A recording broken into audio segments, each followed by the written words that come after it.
Alihnya berdoa pula. Waktu buka puasa pun pajak kurma. Alihnya Allahumma laka sumtu wa bika amantu wa ala rizqika aftartu bi rahmatika ya arhamar rahimin. Asyhadu an la ilaha illallah nastaghfirullah nas'alukal jannah wa na'udzubika minan nar. Allahumma innaka afuwun tuhibbul afwa fa'fu anna ya Allah ya Karim. Allahumma ighfir li dhunubi wa li walidayya warhamhuma kama rabbayani saghira. Inna anzalnahu fi lailatul qadri wa ma adraka ma lailatul qadr. Lailatul qadri khairum min alfi syahrin tanazzalul malaikatu wa ruhu fiha bi idzni rabbihim min kulli amrin salamun hatta matalil fat. Walhamdulillah baru rahu muka baru paju kuih. Nan doa nangku pah tarahu kabeh kuih. Ke makaji tem doa bet tapet tablut mio kata ecok tak perah bet ele pa be doa ele.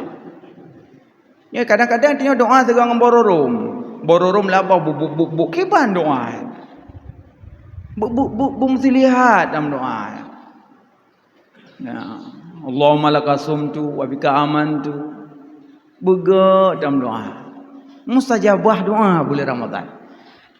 Tungkum su bahasa Aceh je dalam mana? Je bahasa Aceh.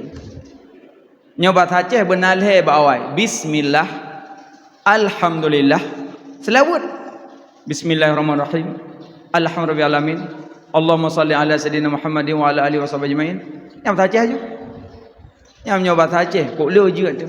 Ya Allah ni pampun dosa long, dosa mak long, dosa ayah long. Dosa kurmah long, dosa anak long, dosa tetangga long. Dosa yang kengkelung ya Allah. Jih ya Allah kok lele kengkelung, nepu maaf dosa jih ya Allah.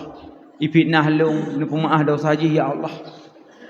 Karena letak kengkelung ya Allah, nepu maaf ya Allah. Nepu mudah rezeki jih ya Allah. Nepu terus bakal bahdron ya Allah.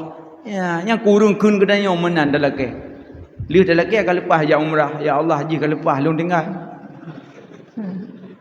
Menan punya bahasa Aceh no aju na ujai doa tu tapi punya tatim doa tapi pagat yang urang mu beo ana bengih kurang